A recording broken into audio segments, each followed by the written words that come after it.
পাহাড়ের পিছন দিক থেকে তারা আল্লাহ রাসূলের উপরে এমন ভাবে আক্রমণ শুরু করলেন, সাহাবীরা বুঝতে পারে নাই যে কাফেররা আল্লাহর নবীকে টার্গেট করা এইভাবে আক্রমণ করবে। সাহাবীরা এক এক জায়গায় বিক্ষিপ্ত হয়ে গেছেন, ছিন্ন বিচ্ছিন্ন হয়ে গেছেন।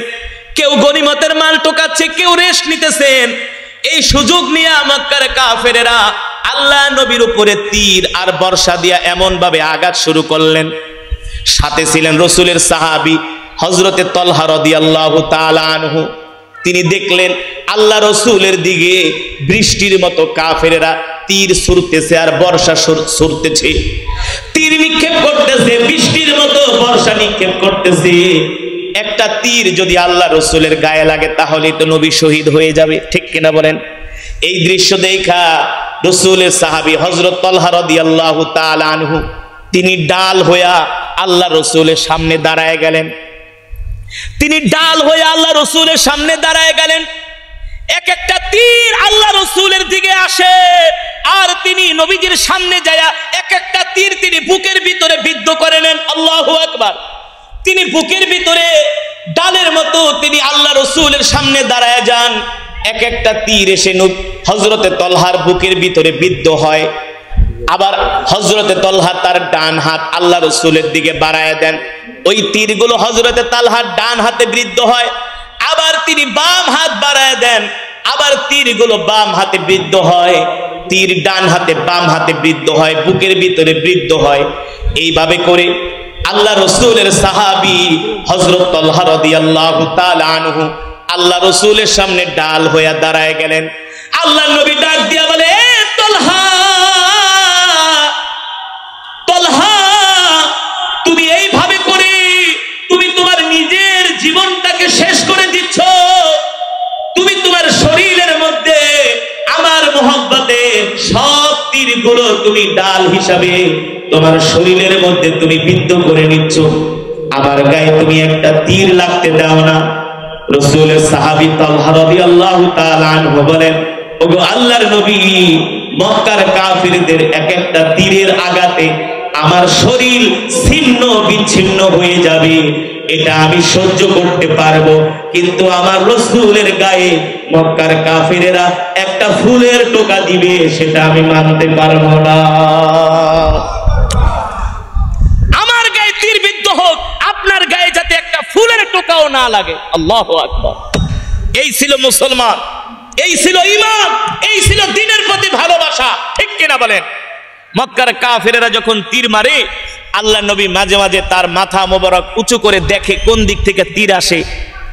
চিন্তা করুন, ওই অবস্থায় রাসূলের সাহাবী বলল, আল্লাহ নবী, আপনি আপনার মাথা উঁচু করবেন না, তাহলে আপনার গায়ে তীর লাগবে। আমার গায়ে তীরের আঘাতে আমি শহীদ হয়ে যাই, কিন্তু আপনার গায়ে আমি একটা ফুলের টোকাও সহ্য করব না। এই অবস্থায় দাঁড়ায়ও আল্লাহ রাসূলের কি মহব্বত, কি ভালোবাসা। রাসূলের সাহাবী তালহা বলে, গো আল্লাহর নবী, আপনি আমার পিছনে দাঁড়ান, আপনি এভাবে উকি দিবেন না। কাফেররা আপনাকে টার্গেট করতেছে, আপনাকে তারা শেষ করে দেওয়ার জন্য চক্রান্ত করতেছে, কিন্তু আমি তালহা আপনার গায়ে একটা তীরের আঘাতও লাগতে দিব না। আল্লাহু আকবার। মুসলমান, আমরা তো মনে করি শুধু নামাজ আর রোজা দিয়ে জান্নাতে চলে যাব। হাশরের ময়দানে আল্লাহ রাসূল বলে, আমার এই সাহাবী যখন যুদ্ধ শেষ হয়ে গেল, সেই যুদ্ধে 70 জন সাহাবী শহীদ হয়েছে। আল্লাহ রাসূল তখন তালহা রাদিয়াল্লাহু তাআলা আনহু এক একটা তীরের আঘাত, তরবারির আঘাত, বর্ষার আঘাত খেতে খেতে এক পর্যায়ে তিনি উহুদের ময়দানে শহীদ হয়ে গেছে। শহীদ, তার লাশটা পড়ে আছে, তার শরীরের মধ্যে অসংখ্য তীর, অসংখ্য বর্ষা, অসংখ্য তরবারির দাগ, তরবারির আঘাত। একটা আঘাতও সাহাবীর পিছন দিক থেকে লাগে নাই, সব আঘাতগুলো তার সামনে দিয়ে লেগেছে। একটা আঘাতও পিছন থেকে লাগে নাই, সব আঘাত সামনে দিয়ে লেগেছে। তার মানে তিনি আল্লাহর দ্বীনের জন্য কাফেরদের তীর তিনি বুক পেতে নিয়েছেন, ঠিক কিনা বলেন? যখন যুদ্ধ শেষ হয়ে গেল, হযরতে তালহার লাশটা আল্লাহ রাসূলের সামনে আনা হলো। আল্লাহ রাসূলের সামনে আনা হলো।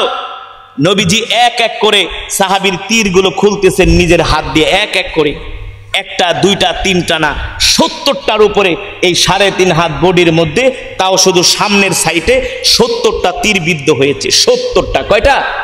70টা তীরের আঘাত শুধু, আর তরবারি তো বাদই দিলাম। 70টা তীর তার শরীর থেকে টেনে টেনে খোলা হয়েছে। 70টা তীর তার শরীর থেকে টেনে টেনে খোলা হয়েছে।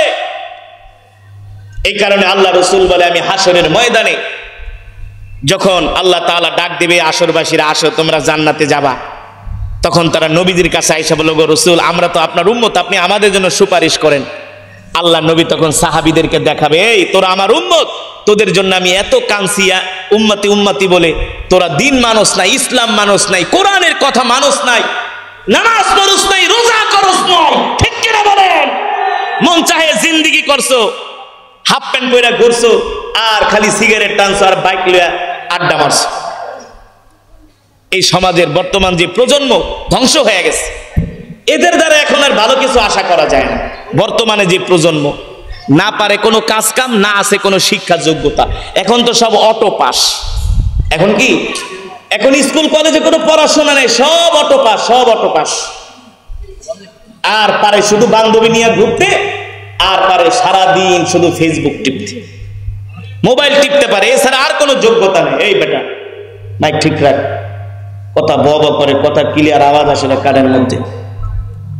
যেটা বলছিলাম, আল্লাহ রসুল তার সাহাবীদেরকে হাসরের ময়দানে উম্মতদেরকে দেখাবে, এই উম্মত তাকায় দেখো, আমি নবী 63 বছর জিন্দিগিতে সরাসরি 27 বার যুদ্ধের ময়দানে অংশগ্রহণ করেছি। এই যে দেখো কাফেরেরা আমাকে তীর তরবারি আঘাত দিয়া আমার শরীরকে ক্ষত বিক্ষত করেছে। আমার সাহাবীদের দিকে তাকায় দেখো, কারো হাত নাই, কারো পা নাই, কারো কান নাই, কারো নাক নাই। রসুলের চাচা আমির হামজা রাদিয়াল্লাহু তাআলা আনহুর কলিজা টেনে ছিঁড়া হয়েছে, তার নাক কাটা হয়েছে, তার কান কাটা হয়েছে। কিসের জন্য? আমির হামজা কোনো ক্ষমতার জন্য জিহাদ করেন নাই, আমির হামজা কোনো অর্থের জন্য যুদ্ধ করে নাই, আল্লাহর জমিনে আল্লাহর দ্বীন কায়েমের জন্য যুদ্ধ করেছেন, ঠিক কিনা বলেন? আর আমরা গরু খাওয়া মুসলমান, যুদ্ধ তো দূরের কথা, ঠিক মতো নামাজই পড়ে না। হ্যাঁ, রমজান মাস আসছিল, মোটামুটি একটু মসজিদে মুসল্লি হয়েছে। রমজান মাসে মোটামুটি ভালোই মুসল্লি হয়েছে, ভালোই মুসল্লি হয়েছে রমজান মাসে। ফজরের নামাজেও মুসল্লি, জোহরেও মুসল্লি, আসরেও মুসল্লি। রমজানও শেষ, মুসল্লিও শেষ। ওদিনকে আমি, গতকালকে আমি যেখানে বয়ান করেছি ঢাকার পাশে, ইমাম সাহেবরে জিজ্ঞেস করলাম, ইমাম সাহেব মাহফিল তো ভালোই করছেন। কয়, হ হুজুর, এলাকার মানুষ খুব ধার্মিক, খুব ওয়াজ শোনে। হুজুর আপনি লম্বা তেলাওয়াত করবেন, এমন কেরাতে টান দিবেন মাইকে তারবার সিরা ফালাইবেন, ইউনিট কেটে ফালাইবেন। এখন তো মাহফিলে আসলে খালি হুজুর এমন কেরাত পড়বেন, পাগল বানায় দিয়ে যাবেন। নামাজ পড়ো না, রোজা রাখো না, আল্লাহ দিনের জন্য পাগল হওয়া কি এত সোজা নাকি? আগে দিন মানতে হবে, ঠিক কিনা বলেন? খাও সুদ, খাও ঘুষ, খাও হারাম, তোমার দিলের মধ্যে কোরআন কিভাবে পৌঁছাবে? আগে তো তোমার দিলটাকে সহি থাকতে হবে, ঠিক কিনা বলেন? পরিশুদ্ধ হতে হবে। তো আমি ইমাম সাহেবকে জিজ্ঞেস করলাম, ওয়াজ মাহফিল তো ভালোই করছেন, এলাকার মানুষের কি অবস্থা? নামাজ কালাম পড়েনি। হুজুর একটা কথা কইলেন, রমজান মাসে আমার একজন মুসল্লিও রোজা বাদ দেয় নাই, 5 ওয়াক্ত নামাজ এসে মসজিদে পড়ছে। ফজরের নামাজে মসজিদে জায়গা দেওয়া যায় নাই। মাশাআল্লাহ, তাহলে এখন কি অবস্থা? ফজরের নামাজে এখন কি অবস্থা? এখন ইমাম সাহেবকে, হুজুর কি কোনো লজ্জার কথা, ফজরের নামাজে মুসল্লি হয় এখন 4 জন। কয়জন? কয়জন?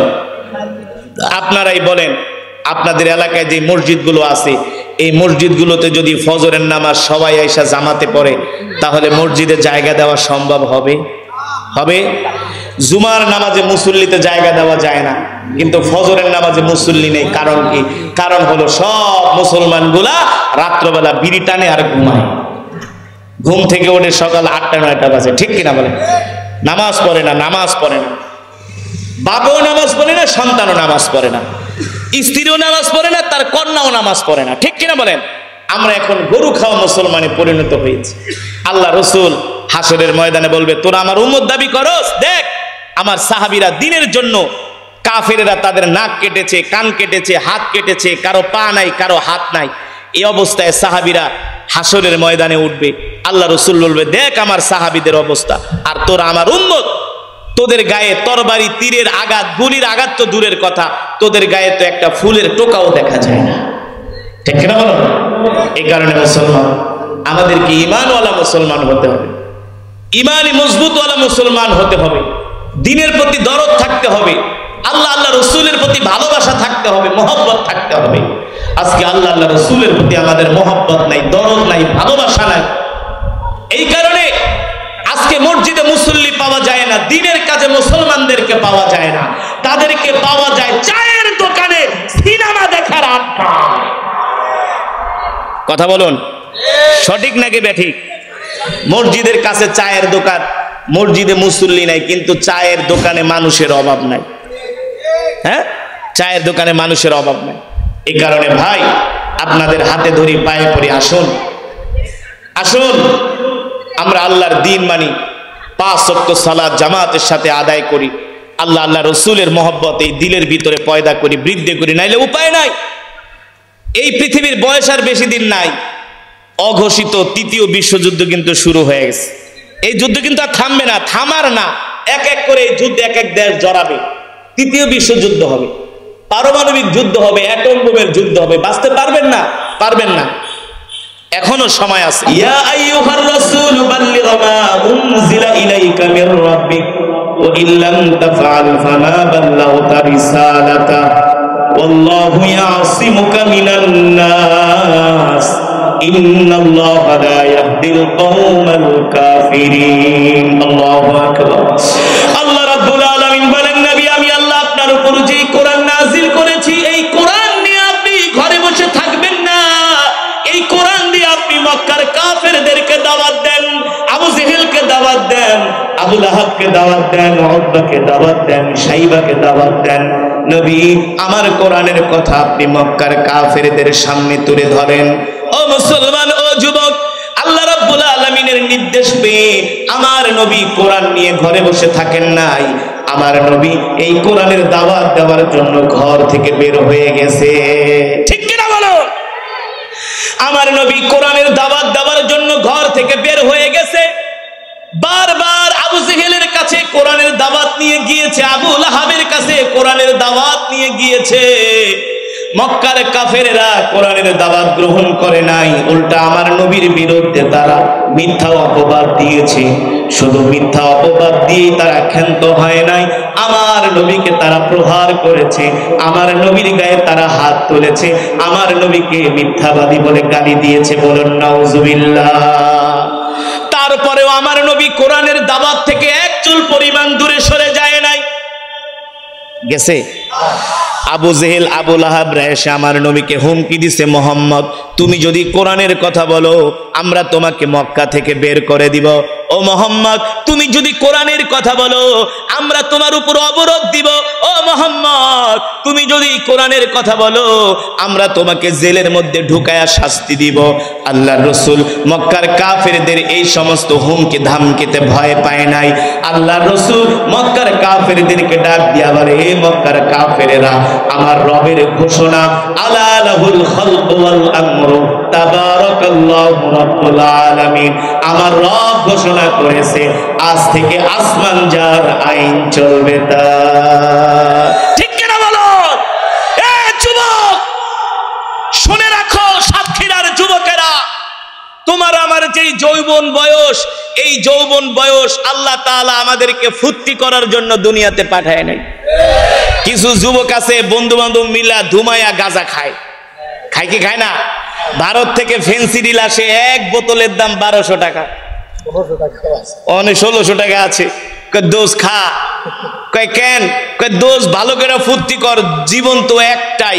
আরে না ফরমান, মুমিনের জীবন একটা নয়, মুমিনের জীবন হলো দুইটা। ঠিক কিনা বলেন? একটা হলো দুনিয়ার জিন্দেগি, এই দুনিয়ার জিন্দেগি আল্লাহ তাআলার কাছে একটা ল্যাংড়া মশার সমানও দাম নাই। আছে? আল্লাহ তাআলার কাছে একটা ল্যাংড়া মশার সমানও দাম নাই। আসলে দুনিয়া তো শান্তির জায়গা না। আমরা মনে করি দুনিয়া হলো শান্তির জায়গা, দুনিয়া হলো ফুর্তি করার জায়গা, দুনিয়া হলো এনজয় করার জায়গা। আরে বোকা, দুনিয়া কখনো শান্তির জায়গা না। আমরা শীতের দিন আসলে কই আল্লাহ, গরমের দিন আসলে মনে হয় আরাম লাগে। কথা বল না। আমরা তো সারা বাংলাদেশে ওয়াজ করি, শীতের দিনের শীতের যে প্রভাব, এই শীতের কারণে শরীর একেবারে নিস্তেজ হয়ে যায়। মনে করি শীতের দিনে আরাম, শীতের দিনে কষ্ট, গরমের দিনে আরাম। আবার এখন গরম আসছে, এখন মনে হয় যে গরম আরো বেশি কষ্ট, ঠিক কিনা বলো? তার মানে এই দুনিয়াতে শীতও আরাম না, গরমও আরাম না। আসলে দুনিয়া শান্তির জায়গা নয়, দুনিয়াটা হলো অশান্তির জায়গা, পরীক্ষা দেওয়ার জায়গা। শান্তির জায়গা হলো জান্নাত। কোথায়? এ যুবক, আজকে তুমি শান্তির জন্য পাগল হয়ে গেছো। আজকে তুমি শান্তির জন্য আমেরিকার ভিসার জন্য পাগল হয়ে যাও, শান্তির জন্য ইউকের ভিসার জন্য পাগল হয়ে যাও, শান্তির জন্য জার্মানে যাওয়ার জন্য পাগল হয়ে যাও, ফ্রান্সে যাওয়ার জন্য পাগল হয়ে যাও। আল্লাহ তাআলা বলছেন, ওমা হাযিহিল হায়াতুদ দুনিয়া ইল্লা লাহু ওয়া লাইব ওয়া ইন্নাদ দারাল আখিরাতা লাহিয়াল হায়াওয়ান। আসলে এই দুনিয়াটা হলো একটা খেলনার বস্তু। এই দুনিয়া শান্তির জায়গা নয়, আসল শান্তির জায়গা হলো আল্লাহ তাআলার জান্নাত, ঠিক কিনা বলো? শান্তির জায়গা কোথায়? জান্নাত। ওই জান্নাতে যেতে হলে ইমানের পরীক্ষা ছাড়া সেই জান্নাতে যাওয়া যাবে? জোরে বলুন, যাবে? আল্লাহ রসুলকে আল্লাহ তাআলা ইমানের পরীক্ষা নিয়েছেন কি নিয়েছেন না? জোরে বলুন, নেন নাই? আল্লাহ তাআলা তার হাবিবকে ইমানের পরীক্ষা নিয়েছেন, ইমানের পরীক্ষা। জান্নাতটা এত সোজা না। সাহাবায়ে কেরাম কাফেরদের মার খেতে খেতে, অত্যাচার নির্যাতন সহ্য করতে করতে কাফেরেরা আমার নবীর উপরে, সাহাবীদের উপরে এমন ভাবে অত্যাচার নির্যাতন করতেন, সাহাবীদেরকে ঘর থেকে বের করে দিয়েছেন, সাহাবীদের খাবার দাবার বন্ধ করে দিয়েছেন, পানি পর্যন্ত বন্ধ করে দিয়েছেন। এই অবস্থায় সাহাবীরা হতাশ হয়ে আল্লাহ রাসূলকে ডাক দিয়া বলেন, মাতা নাসরুল্লাহ, ওগো আল্লাহর নবী, আর কষ্ট সহ্য হয় না, আর কষ্ট সহ্য হয় না, আর কত কষ্ট করব, আর কত ইমানের পরীক্ষা দিব। ওগো আল্লাহর নবী, আমাদের উপরে আল্লাহ তাআলার সাহায্য কখন আসবে? আল্লাহ তাআলা কোরআনুল কারীমের মধ্যে বলেন, নবী আপনি মুমিনদেরকে বলে দেন, আলা ইন্না নাসরুল্লাহি করিব, আল্লাহ তাআলার সাহায্য মুমিনদের জন্য নিকটবর্তী, ঠিক কিনা বলেন? আপনি আমি নিজেকে মুসলমান দাবি করি, আপনি আমি নিজেকে মুমিন দাবি করি, আপনি আমি কোন দিন কোন জায়গায় ইমানের জন্য, ইসলামের জন্য আমরা নির্যাতন সহ্য করেছি? কথা বলেন।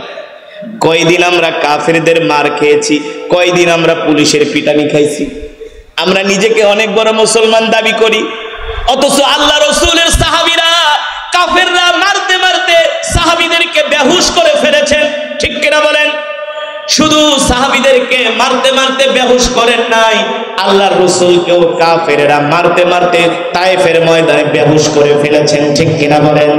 তারপরে আল্লাহর রাসূল আল্লাহর দ্বীনের থেকে একচুল পরিমাণ দূরে সরে যান নাই। আল্লাহ তাআলা ডাক দিয়া বলেন, হাবিব, আমি আল্লাহ আপনাকে দুনিয়ার জমিনে দ্বীন দিয়ে পাঠিয়েছি, ইন্নাদ দীনা ইনদাল্লাহিল ইসলাম। আপনি মক্কার মানুষদের সামনে দ্বীনের কথা বলে যান, শান্তির ধর্ম হলো ইসলাম, মানবতার ধর্ম ইসলাম, মুক্তির ধর্ম ইসলাম। আপনি শান্তির কথা বলে যান, দ্বীনের কথা বলে যান।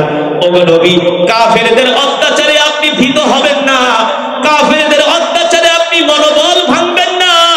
ইদা জাআ নাসরুল্লাহি ওয়াল ফাত ওয়া রাআইতান নাসা ইয়াদখুলুনা ফি দীনিল্লাহি আফওয়াজা। আল্লাহু আকবার। আল্লাহর নবীর উপরে কাফেররা এমন অত্যাচার করেছে, নির্যাতন করেছে। ও যুবক মুসলমান, তোমার আমার কলিজার টুকরা নবী কাফেরদের কাছে বারবার দ্বীনের দাওয়াত নিয়ে গিয়েছেন, কাফেররা দ্বীনের দাওয়াত গ্রহণ করে নাই, আল্লাহর নবীকে মিথ্যাবাদী বলে গালি দিয়েছে। আল্লাহর নবী বারবার কাফেরদের ঘরে ঘরে যে দ্বীনের দাওয়াত দিয়েছেন। আল্লাহর নবী আল্লাহ তাআলাকে ডাক দিয়া বলে, আল্লাহ, আমি মক্কার কাফেরদেরকে দ্বীনের দাওয়াত দেই, তারা আমাকে মিথ্যাবাদী বলে অপবাদ দেয়।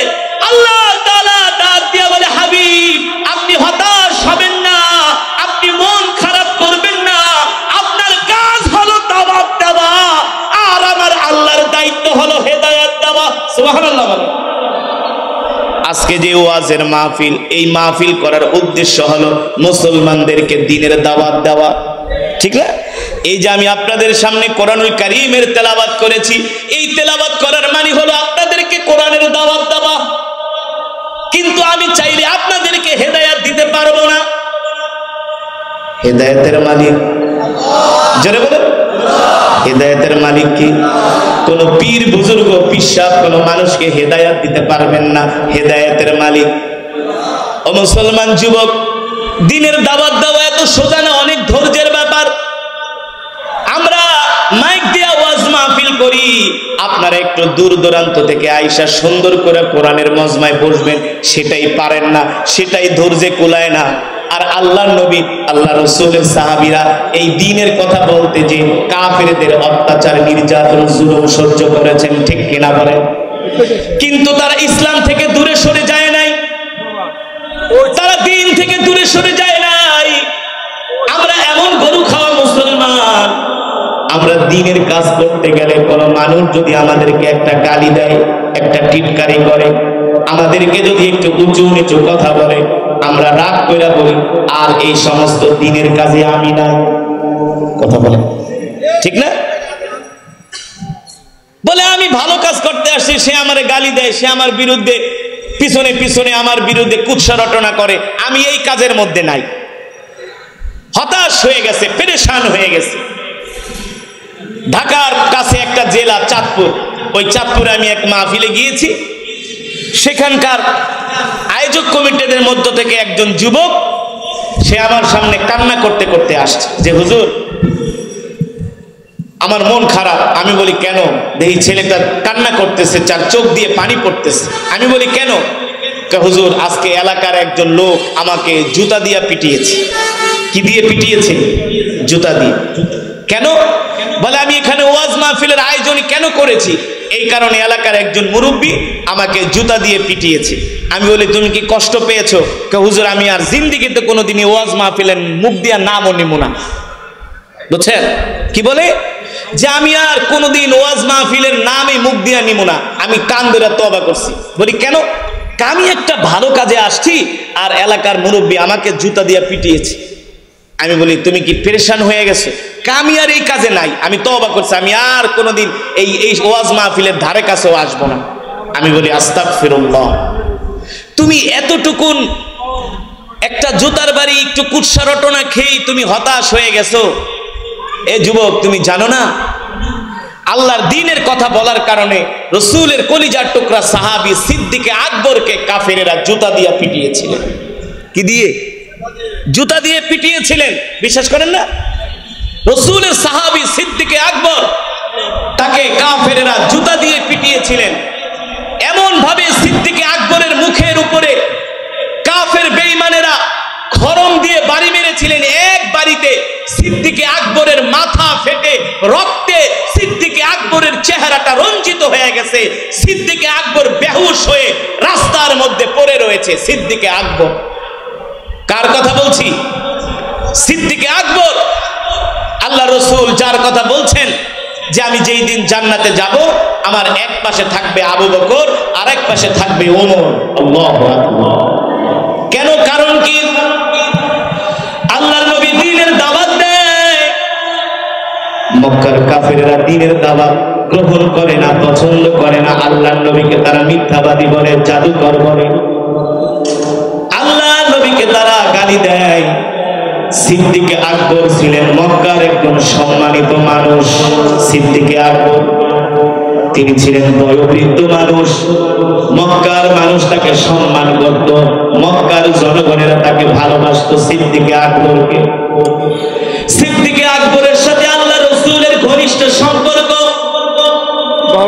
আল্লাহ রাসূল মেরাজ করেছেন আর কাফেরদের সামনে যে বলেছেন, এই কাফেরেরা আজকে রাত্রে আমি আল্লাহ তাআলার সাথে মেরাজ করেছি, আরশে আজিমে গিয়েছি, আল্লাহ তাআলার সাথে সাক্ষাৎ করেছি, আমি জান্নাত দেখেছি, জাহান্নাম দেখেছি। এ মক্কার কাফেররা শুনে রাখো, তোমরা যারা আমার প্রতি ঈমান আনবে না, কোরআন গ্রহণ করবে না, তোমাদের জন্য জাহান্নামী শাস্তি রেডি করা আছে। তোমাদেরকে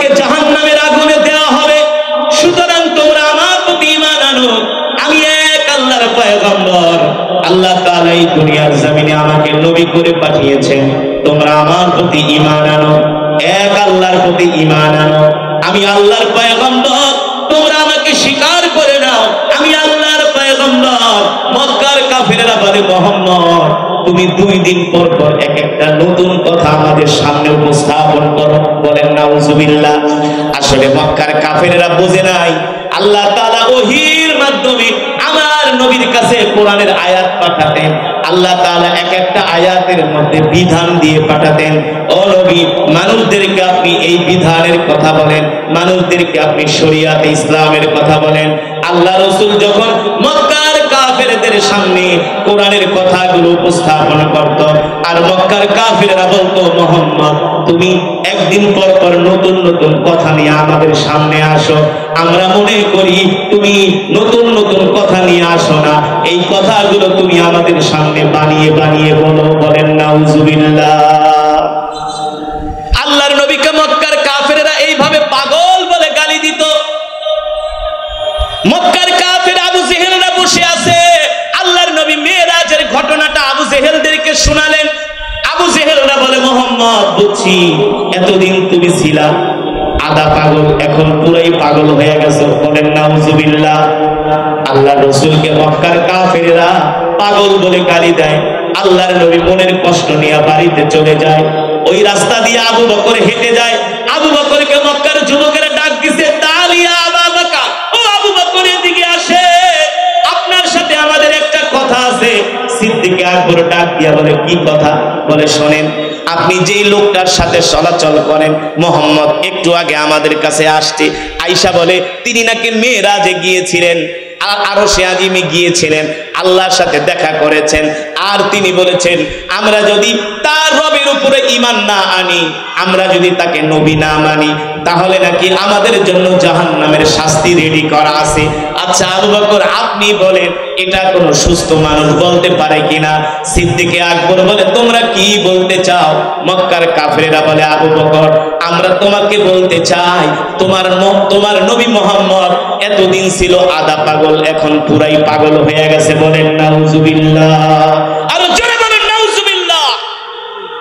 সিদ্দিক আকবর ডাক দিয়া বলে, হে মক্কার কাফেররা, শোনো, আল্লাহর পয়গম্বর মুহাম্মদ সাল্লাল্লাহু আলাইহি ওয়াসাল্লাম সে যদি বলে থাকে আল্লাহ তাআলার সাথে মিরাজ করেছে, আরশে আজিমে গিয়েছে, জান্নাত দেখেছে, জাহান্নাম দেখেছে, মক্কার কাফেরেরা তোমরা আমার কথা ভালো করে মনে রাখো, শুনে রাখো, চন্দ্রের আলো মিথ্যা হতে পারে, সূর্যের আলো মিথ্যা হতে পারে, আল্লাহর নবীর জবানের কথা কোনোদিন মিথ্যা হতে পারে না।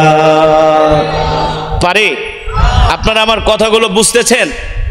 আল্লাহর নবী সাহাবী সিদ্দিক আকবর বলে, এই মক্কার কাফেরেরা আমার নবী মুহাম্মদ সাল্লাল্লাহু আলাইহি সাল্লাম যদি এই কথা বলে থাকে, তিনি মেরাজে গিয়েছেন, আরশে আজিমে গিয়েছেন, আল্লাহ তাআলার সাথে দেখা করেছেন, জান্নাত দেখেছেন, জাহান্নাম দেখেছেন, তোমরা যদি আল্লাহ রাসূলের প্রতি ঈমান না আনো, এক আল্লাহকে আল্লাহ মেনে না নাও, তোমাদের জন্য জাহান্নামের শাস্তি রেডি করা আছে।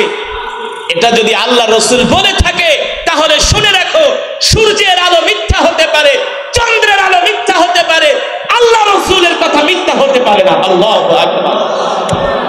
এই কথা শোনার পরে সিদ্দিক আকবর দৌড়ে আল্লাহ রাসূলের বাড়িতে গেছেন।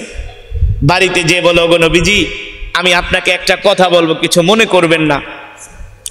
অথচ সিদ্দিক আকবর কিন্তু এখনো কালেমা পড়ে মুসলমান, তিনি কিন্তু এখনো কালেমা পড়ে নাই। এই মুসলমান যুবক বাবারা, ভালো করে শোনেন, আবু বকর সিদ্দিক এখনো কালেমা পড়ে মুসলমান হয় নাই, এখনো তিনি আল্লাহর প্রতি ঈমান আনেন নাই, কিন্তু নবীজির সাথে সওয়াব পেয়েছে। কয় খতম? 1 খতম। কিভাবে বলতে পারবেন?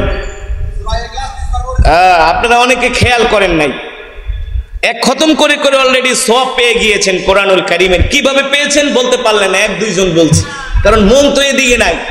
ওয়াজ শোনেন আর অন্য চিন্তা করেন, ওয়াজ শোনেন আর কিভাবে কালকে দোকানদারি করবেন, কেমনে অফিসে যাইবেন, কোন জায়গায় ধান্দাবাজি করবেন, ওই চিন্তা করেন। ঠিক কিনা বলেন? মসজিদে যে সময় নাই, ইমাম সাহেব একটু লম্বা মোনাজাত দিলে, একটু লম্বা ওয়াজ করলে ইমাম সাহেবের উপর রাগ উঠে যায়। আমি গত বছরের আগের বছর, গত 3 বছর আগে মোহাম্মদপুর এক মসজিদে এক ঈদগায় আমাকে ঈদের নামাজের জন্য দাওয়াত দিছি। ঈদগায় ঈদের নামাজ পড়ানোর জন্য। তো আমি গিয়েছি, সেখানকার যিনি কাউন্সিলর, ঈদের নামাজ হলো 8:30টায়, সেই ঈদগায় আসছে 8:20-এ। এলাকার কাউন্সিলর, মসজিদের সভাপতি, আপনি সবার আগে আসবেন নাকি? আপনি দায়িত্বশীল, আপনি সবার আগে আসবেন না? সে আসছে 8:20-এ। তাও কি সবাইকে একেবারে মাঝখান দিয়ে রাস্তা দে রাস্তা দে, আইসা বসছে চেয়ারে ঈদগায়। এখন নামাজ হলো 8:30। এলাকার মুসলমানরা, যুবকরা, হুজুর অনেকদিন পর আপনাকে পেয়েছি, আজকে একটু লম্বা আলোচনা, একটু তেলাওয়াত করে আমাদেরকে একটু কলিজা ঠান্ডা করে দেন। তো নামাজ 8:30, আমরা প্রয়োজনে 10 মিনিট পরে নামাজ পড়ব। তো কাউন্সিলর আইসা যখন দেখে 10 মিনিট ওভার, এদিকে তাকায় ওদিকে তাকায়, আর মুয়াজ্জিন লাগে, এই বেটা 8:30টায় জামাত, 40 বাজে গেছে, খারাস না কেন? বুঝলেন নাই? ঢাকায় বাসায় 8:30টায় জামাত, 40 বাজে গেছে, দাঁড়াস না কেন? এখন মুয়াজ্জিন কয়, কাউন্সিলর সাহেব, আপনি তো এতক্ষণ ছিলেন না, আসছেন তো সবার শেষে। মসজিদ কমিটির সদস্যরা সিদ্ধান্ত নিছে ঈদগাহের আজকে 10 মিনিট পরে জামাত হবে, ঈদের জামাত। হুজুরকে পাইছি, কেন সঠিক টাইমে নামাজ পড়তে হবে, দাঁড়াও। একটা ঈদের নামাজে 5-10 মিনিট দেরি হওয়া, এটা কি কোনো দেরি? এত হাজার হাজার মানুষের মিলন মেলা, 5-10 মিনিট দেরি হইতেই পারে। এখন মুয়াজ্জিন যে ওর বাড়ি হলো বরিশাল, আর বরিশালের মানুষ কিন্তু ঘাবড়া হয়, বুঝলেন না? বারবার গড়ি দেয়, আর কেপরে দাঁড়া। মুয়াজ্জিন কয়, এক পর্যায়ে কাউন্সিলর রাগ করে রাখে, মিয়া 10 মিনিট ওভার হয়ে গেছে গা, দাঁড়াও না কেন? মুয়াজ্জিন কয়, স্যার এত মানুষের সামনে আর 5 মিনিট পরে জামাত, দাঁড়িয়ে যাব। রাগ করে কাউন্সিলর কে, বেটা তোরে কইছি তাড়াতাড়ি করে একামত দেই। কি দে? কি দে? নামাজ কোনটা? কথা কথা আপনারা আসলে কথাটা বুঝেন নাই, মনোযোগ দিয়ে খেয়াল করে নেই। নামাজ কিসের? ঈদের নামাজ। দিতে কয় কি? ঈদের নামাজে একামত আছে? হ্যাঁ, কারণ ওই কাউন্সিলর হয়তো ঠিক মতো নামাজে আহে না, ওই মনে করছে যে ঈদের নামাজেও একামত আছে। এই বেটা কইছি তাড়াতাড়ি দাঁড়ায় একামত দে। বরিশালের মানুষ মুয়াজ্জিন ঘাউরা, সবার সামনে দাঁড়ায়, সব জায়গায় মাতবরি চলে না, চুপ করে বহেন। এই বেটা মসজিদ বানাইছি আমি, আমার দাদাই ছিল বেটা মুতাআল্লি, তুই আমার ধমক দেছ? ধমক দেবো না কি করুন? সব জায়গায় মাতবরি করেন কেন? ঈদের নামাজে একামত আছে নাকি? অন্ত কাউন্সিলর কাছে লজ্জা পায়, ঠিকই তো কইছস, ঠিকই তো কইছস, আমার মাফ করে দিস, আমি বুঝি নাই। ঠিক আছে, তো তোমরা তোমাদের টাইম মতোই পড়ো, অসুবিধা নেই। এই কারণে মাহফিলে আইসা মনোযোগ থাকতে হবে, ঠিক কিনা বলে? মহব্বত থাকতে হবে, মহব্বত। আপনি যদি আল্লাহর কোরআনকে ভালো না বাসেন, আল্লাহর কোরআনের নূর আপনার দিলের মধ্যে পয়দা হবে না। আপনি যদি আল্লাহ রসুলকে মহব্বত না করেন, আপনি ঈমানের স্বাদ পাবেন না। এই কারণে দিনের কাজ করতে হয় দরদ নিয়া। কি নিয়া? কি নিয়া ভাই? দরদ নিয়া দিনের কাজ করতে হয়। আজকে যে হক্কানি আলেমরা দিনের কথা বলে, নিজের জীবনের ঝুঁকি নিয়া কেন বলে? দিনের দরদ আছে, দিনের মহব্বত আছে, ঠিক কিনা বলেন? আল্লাহ রসুল সাল্লাল্লাহু আলাইহি ওয়াসাল্লাম দিনের কথা বলেছিলেন দরদ নিয়া। দরদ থাকার কারণে মক্কার কাফেরেরা শত অত্যাচার, নির্যাতন, জুলুম করেও আল্লাহ রসুলকে আল্লাহর দিন থেকে দূরে সরাতে পারে না, ঠিক কিনা বলেন? আর আমরা কি করি? ওয়াজ মাহফিলে আইসা একেবারে সেই মাঠের কোনায় দাঁড়ায় দাঁড়ায় ওয়াজ শুনি। আসলে এগুলো ওয়াজ শোনা না, এগুলো আইসা তামসা দেখা, তামসা। এই 2-4 মিনিট শুনে দৌড় মারবো, যে জঙ্গলের ভিতরে পড়ে পড়ে সিগারেট খাইব। কথা বল, ঠিক না? কোরআনের মজমায় বসে বসে জমি জমি কোরআনের বয়ান শুনতে হবে, মহব্বত থাকতে হবে, ভালোবাসা থাকতে হবে, দরদ থাকতে হবে। যেই কাজের মধ্যে দরদ নাই, ওই কাজ করে আপনি কখনো সফলতা অর্জন করতে পারবেন না। কথা সঠিক নাকি ব্যাঠিক? এবার আসেন মুসলমান, যেটা বলছিলাম, সিদ্দিক আকবর দৌড়ায় আল্লাহ রাসূলের বাড়িতে গিয়েছেন। আল্লাহ নবীকে ডাক দিয়া বলেন, ওগো আল্লাহর নবী, আমি আপনাকে একটা প্রশ্ন করব। আল্লাহ রাসূল বলে, আবু বকর কি প্রশ্ন করবেন? আপনি নাকি একটু আগে সামনে যে বলেছেন আপনি আজকে রাত্রে মেরাজ করেছেন, আরশে আজিমে গিয়েছেন, আল্লাহ তাআলার সাথে দেখা করেছেন, জান্নাত দেখেছেন, জাহান্নাম দেখেছেন।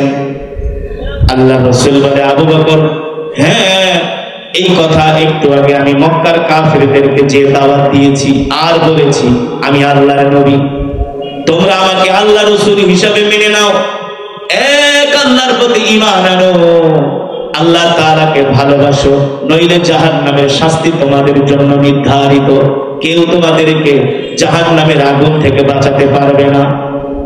আল্লাহ রাসূলের এই কথা শুনে সিদ্দিক আকবর রাদিয়াল্লাহু তাআলা আনহু বলেন, ওগো আল্লাহর নবী, আপনি যেই কথাগুলো আপনার জবান দিয়ে বলেছেন, চন্দ্রের আলো মিথ্যা হতে পারে, সূর্যের আলো মিথ্যা হতে পারে, আল্লাহ রাসূলের জবানের কথা কোনোদিন মিথ্যা হতে পারে না। আল্লাহু আকবার। এই কথা বলার পরে আবু বকর সিদ্দিক বলে, আল্লাহ রাসূল, আপনি আমাকে যেই কথাগুলো বলেছেন, মক্কার কাফেররা একটু আগে আমাকে প্রশ্ন করেছে, আমি একই কথা বলেছি, আল্লাহর নবীর জবানের কথা কোনোদিন মিথ্যা হতে? ওগো নবীজি, এখন যেহেতু আমি আপনার জবান থেকে শুনলাম, আমি আরেকবার যে মক্কার কাফেরদেরকে আপনার এই কথাগুলো বলে আসি। আল্লাহু আকবার। সাইয়েদনা আবু বকর মক্কার কাফেরদের বাড়িতে দৌড় মেরে মক্কার কাফেরদের বাড়িতে আসলেন। আবু জেহেল, আবু লাহাব, উতবা, শাইবা, ওয়ালিদ ইবনে মুগিরারা বসে গল্প করছেন, মক্কার যুবকেরা বসে বসে গল্প করতেছেন। সাইয়েদনা আবু বকর বলেন, তাআলাউ ইয়া শাবাব, এ যুবকেরা এদিকে আসো, একটু আগে না তোমরা আমাকে প্রশ্ন করেছিলে আল্লাহর নবী মুহাম্মদ সাল্লাল্লাহু আলাইহি ওয়াসাল্লাম আল্লাহর পয়গম্বর, এর মধ্যে কোনো সন্দেহ আছে কিনা? শোনো, আমি তোমাদের প্রশ্নের উত্তর দিচ্ছি, আল্লাহর নবী সত্য নবী, এর মধ্যে বিন্দু পরিমাণ কোনো সন্দেহ নাই। আল্লাহু আকবার। আল্লাহ তাআলা আমার নবীকে কোরআন দিয়া মক্কার জমিনে পাঠিয়েছেন, আর আল্লাহ তাআলা বলেছেন, মা কানা মুহাম্মাদুন আবা আহাদিম মির রিজালিকুম ওয়ালাকিন রাসূলুল্লাহি ওয়া খাতামান নাবিয়্যিন। ও নবী, আমি আল্লাহ আপনাকে শেষ নবী করে দুনিয়ার জমিনে পাঠিয়েছি, আমি আল্লাহ আপনার উপর কোরআন নাযিল করেছি, আপনার পরে এই পৃথিবীর জমিনে আর কোন নবী আসবে না। ঠিক কিনা বলেন? সাইয়েদনা আবু বকর মক্কার কাফেরদেরকে যে বললেন, হে মক্কার কাফেররা শোনো, আল্লাহর পয়গম্বর আল্লাহর নবী, কোনো সন্দেহ নাই, বিন্দু মাত্র কোনো সন্দেহ নাই। আবু লাহাব ডাক দিয়া বলে, আবু বকর, একটু আগে যে মুহাম্মদ আমাদেরকে বলে গেল, মুহাম্মদ আজকে রাতে মেরাজে গিয়েছিলেন, আরশে আজিমে গিয়েছিলেন, আল্লাহ তাআলার সাথে দেখা করেছেন, জান্নাত দেখেছেন, জাহান্নাম দেখেছেন, এই কথা তুমি কিভাবে মেনে নাও? সাইয়েদনা আবু বকর বলে, কিভাবে মেনে নেই মানে, আল্লাহ রাসূল জবান দিয়ে যেই কথাগুলো বলেছেন সব কথাগুলো সত্য, আমিও তোমাদেরকে দাওয়াত দিচ্ছি, শোনো, তোমরা এখনই আল্লাহ রাসূলের হাতে হাত রেখে কালেমা পড়ে মুসলমান হয়ে যাও। মক্কার কাফেররা ডাক দিয়া বলে, আবু বকর শোনো, তুমি যদি আরেকবার মুহাম্মদের পক্ষ হয়ে আমাদের সামনে মুহাম্মদের দাওয়াত দাও, তাহলে কিন্তু আমরা তোমাকে আর সম্মান করব না, শ্রদ্ধা করব না। আবু বকর বলে, তোমরা আমাকে কি করবা? আবু লাহাব উঠে বলে, এ আবু বকর শোনো, আরেকবার যদি মুহাম্মদের পক্ষে কথা বলো, আমরা তোমার উপর চড়াও হব, আমরা তোমার গায়ে হাত দিতে দ্বিধা করব না। সাইয়েদনা আবু বকর বলে, শোনো, তোমরা আমাকে মারতে পারো, তোমরা আমার জীবন শেষ করে দিতে পারো, আমি জীবনে যতদিন বাঁচবো ততদিন আল্লাহ রাসূলের পক্ষে, দ্বীনের পক্ষে কথা বলেই যাব। এক দুষ্ট যুবক ওইটা আবু বকরকে বলে, আবু বকর শোনেন, আপনি মক্কার বয়োবৃদ্ধ মানুষ, আমরা আপনাকে সম্মান করি, শ্রদ্ধা করি, আর একবার যদি মুহাম্মাদের কথা মুখ দিয়ে উচ্চারণ করেন, আপনার মুখ ভেঙে দিব, আপনার চেহারা থেতলে দিব। সাইয়েদনা আবু বকর বলে, এই সাবধান, সাবধান হয়ে কথা বলো, তুমি আমার নবীর নামে কখনো অসম্মান করে কথা বলবা না, তুমি আমাকে মারতে পারো, আমাকে গালি দিতে পারো, আমি সহ্য করব, আমার নবীকে অসম্মান করে কথা বললে আমি আবু বকর সহ্য করব না। আল্লাহু আকবার। এক কথায় দুই কথায় মক্কার যুবকদের সাথে আবু বকরের ঝগড়া লেগে গেল। এক যুবক হাতের ভিতরে একটা কাঠের খড়ম নিয়ে আবু বকরকে বলে, আবু বকর আরেকবার যদি তুমি মুহাম্মদের পক্ষে কথা বলো তোমার মুখ আমি থেতলে দিব। সাইয়েদনা আবু বকর বলে, এই যুবক সাবধান, তুমি কি আমাকে চিনো না? তুমি কি আমার বংশ মর্যাদা সম্বন্ধে জানো না? আমি কোন পরিবারের সন্তান? সাবধান, আল্লাহর নবীর বিরুদ্ধে একটা কথা বলবে না। এই কথা বলার সাথে সাথে মক্কার 10-12 জন যুবক আবু জেহেলের উপরে এমন ভাবে অতর্কিত হামলা করলো। এক কাফের যুবক এসে সাইয়েদনা আবু বকরের এই কপালের ভিতরে খড়ম দিয়ে এমন জোরে একটা বাড়ি মারলেন, সাথে সাথে সাইয়েদনা আবু বকরের কপাল ফেটে রক্তে তার পুরা চেহারাটা মেখে গেল। একেবারে এমন ভাবে তার চেহারাটা রক্তে রঞ্জিত হয়ে গেছে, সাইয়েদনা আবু বকরের চেহারা আর চিনা যায় না। প্রচন্ড পরিমাণ রক্ত ব্লিডিং হওয়ার কারণে সাইয়েদনা আবু বকর রাস্তার মধ্যে অজ্ঞান হয়ে তিনি পড়ে আছেন। এই দৃশ্য দেখা এক কাফের আরেক কাফেরকে বলে, বেটা আবু বকরকে চিনোস না? তার আত্মীয় স্বজনরা হলো মক্কার অনেক বড় পাওয়ার, তাদের ক্ষমতা আছে, তাদের পাওয়ার আছে, তাদের আধিপত্য আছে, তাড়াতাড়ি এলাকা ছাড়।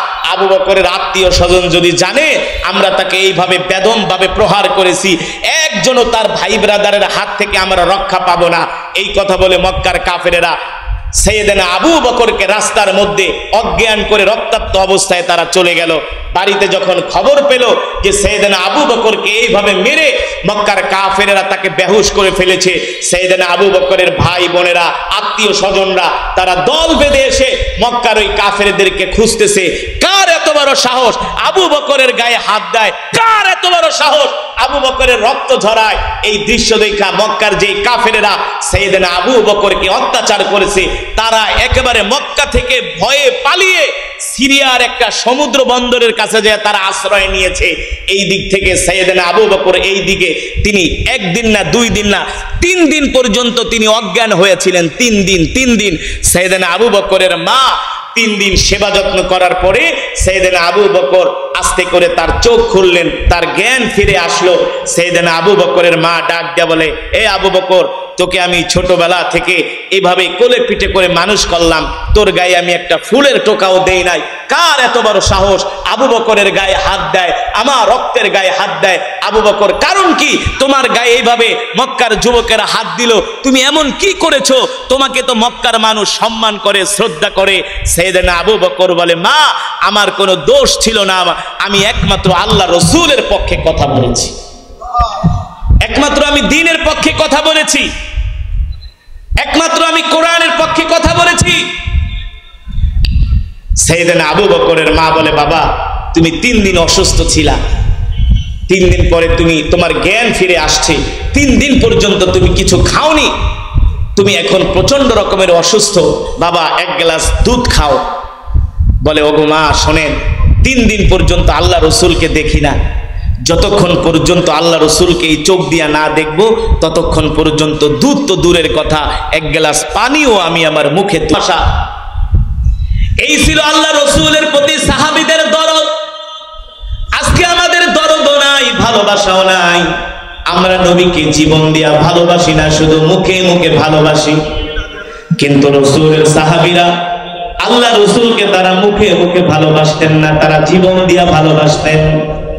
যেই কথা বলছিলাম, ও যুবক মুসলমান, মক্কার 3000 কাফের তারা মদিনায় আক্রমণ করার জন্য 3000 সেনাবাহিনী নিয়ে তারা মক্কা থেকে মদিনার অভিমুখে রওনা দিলেন।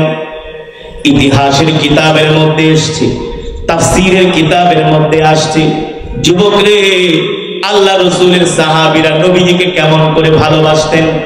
তারা আল্লাহর জমিনে আল্লাহর দ্বীন কায়েমের জন্য রক্ত ঝরিয়েছিলেন। শুধু রক্ত ঝরার নাই, তাদের জীবন দিয়ে দিয়েছেন, শুধু জীবন দেন নাই।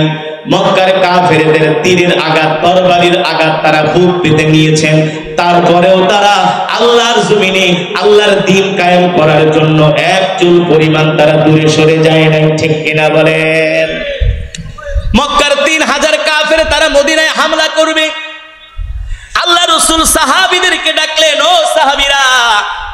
আল্লাহ রসুল যুবক সাহাবীদেরকে ডাকলেন। আল্লাহ নবী যুবকদেরকে খুব ভালোবাসেন। অনেক যুবকরাই জানেন না আল্লাহ নবী যুবকদেরকে এত ভালোবাসেন, এত ভালোবাসেন। মক্কার কাফেররা যখন মদিনায় হামলা করবে, আল্লাহ নবী সাহাবীদেরকে ডাক দিয়া বললেন, ও সাহাবীরা, মক্কার কাফেরেরা মদিনায় হামলা করবে, আমরা কিভাবে এই মক্কার কাফেরদের হামলা প্রতিহত করব? বৃদ্ধ বৃদ্ধ সাহাবীরা বললেন, ওগো আল্লাহর নবী, আমরা মদিনার শহরে থেকে মক্কার কাফেরদের সাথে লড়াই করব। এই পরামর্শ দিলেন বৃদ্ধ প্রবীণ সাহাবীরা। আল্লাহ রাসূল যুবকদেরকে ডাক দিলেন, তাআলাউ ইয়া শাবাব, ও যুবকরা তোমরা এদিকে আসো, তোমাদের সিদ্ধান্ত কি? যুবক সাহাবীরা আল্লাহ রাসূলকে বললেন, ওগো আল্লাহর নবী, আমরা মক্কার কাফেরদের সাথে মদিনার শহরে থেকে যুদ্ধ করব না, আমরা তাদের সাথে মদিনার বাইরে যে খোলা ময়দানে যুদ্ধ করব। আল্লাহু আকবার। কোন জায়গায়? খোলা ময়দান, বোঝেন তো? খোলা মাঠে আমরা কাফেরদের সাথে লড়াই করব। রাসূলের সাহাবী, যুবক সাহাবীদের ঈমানের কেমন পাওয়ার ছিলেন, কেমন ছিলেন তারা সাহসী, আল্লাহর দ্বীনের কেমন অতন্দ্র প্রহরী ছিলেন। ওগো আল্লাহ রাসূল, আমরা মদিনার শহরে তাদের সাথে যুদ্ধ করব না, আমরা খোলা মাঠে যেয়ে যুদ্ধ করব। এই পরামর্শ দিলেন সব যুবক যুবক সাহাবীরা। আল্লাহ রাসূল যুবক সাহাবীদের এই সিদ্ধান্ত মেনে নিলেন। সেই যুদ্ধের নাম ছিল উহুদের যুদ্ধ। সেই যুদ্ধের নাম কি? যে যুদ্ধে 70 জন সাহাবী শহীদ হয়েছেন, যারা হজ করার জন্য, ওমরা করার জন্য মক্কা মদিনায় গিয়েছেন, তারা ওই 70 জন সাহাবীর কবর দেখেছেন, উহুদের ময়দানে আজও পর্যন্ত আছেন। আল্লাহ রাসূল যুবকদেরকে এত ভালোবাসতেন, যুবকদের সিদ্ধান্ত মেনে নিয়ে আল্লাহর নবী উহুদের ময়দানে যুদ্ধ করার জন্য উহুদের প্রান্তরে গেলেন। আল্লাহর নবী যুদ্ধ করার জন্য উহুদের প্রান্তরে গেলেন।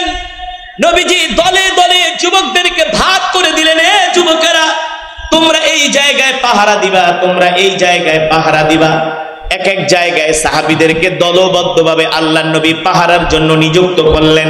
আর বললেন, শোনো, যুদ্ধের জয় পরাজয় যাই হোক না কেন, আমার নির্দেশ ছাড়া তোমরা স্থান ত্যাগ করবা না। আমার নির্দেশ ছাড়া তোমরা স্থান ত্যাগ করবা না। যুদ্ধের জয় পরাজয় যেটাই হোক না কেন, আমি যখন নির্দেশ দিব তখন তোমরা স্থান ত্যাগ করবা। 3000 কাফেরের বিরুদ্ধে মাত্র 800 মুসলমান। কয়শো? এই জোরে বলেন, কয়শো? একদিকে 3000 মক্কার কাফের বাহিনী, অস্ত্রে শস্ত্রে সজ্জিত, বিশাল, যাদের অস্ত্রের অভাব নাই, সৈন্যের অভাব নাই, অর্থের অভাব নাই, এমন একটা সুপ্রশিক্ষিত 3000 বাহিনীর বিরুদ্ধে মাত্র 800 মুসলমান, অনলি 800 যুবক, এর মধ্যে আবার কিছু বৃদ্ধ সাহাবীরাও আছে।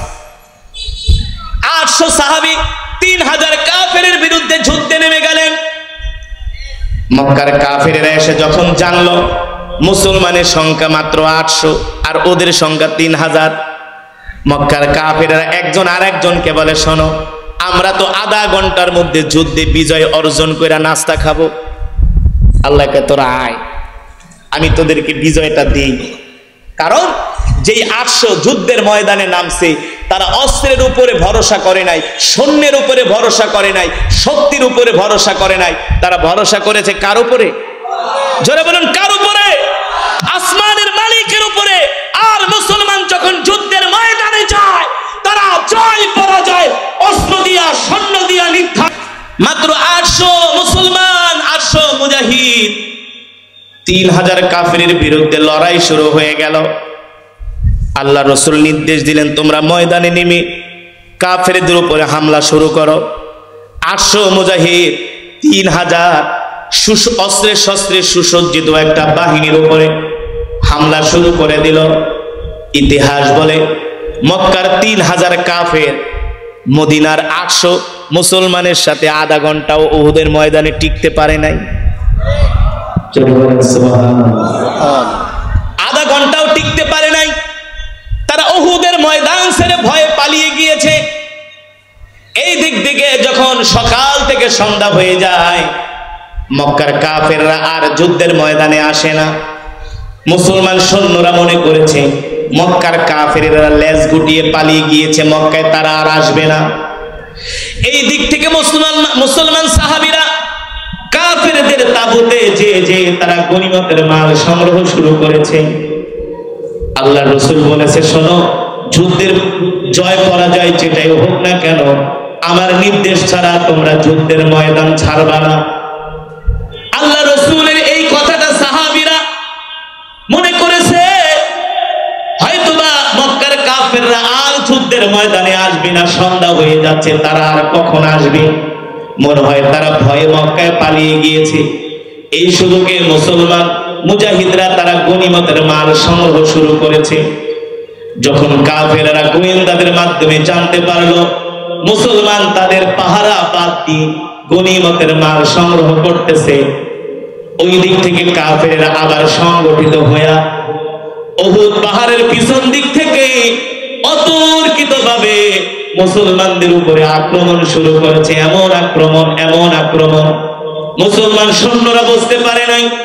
তারা আবার সুসংগঠিত হয়ে আবার তারা মুসলমানদের উপরে হামলা করবে, বুঝতে পারে নাই। এমন ভাবে হামলা করলেন, তাদের প্রথম টার্গেট ছিল আল্লাহ রসুলকে দুনিয়ার জমিন। আলিফ এক শব্দ, লাম এক শব্দ, মিম এক শব্দ। আলিফ লাম মিম এক শব্দ নয়, আলিফ এক শব্দ, লাম এক শব্দ, মিম এক শব্দ। আলিফুন ওয়া লামুন ওয়া মিমুন ওয়া হারফুন, এই তিনটা হলো তিন শব্দ। কেউ যদি কোরআনুল কারীমের এই তিনটা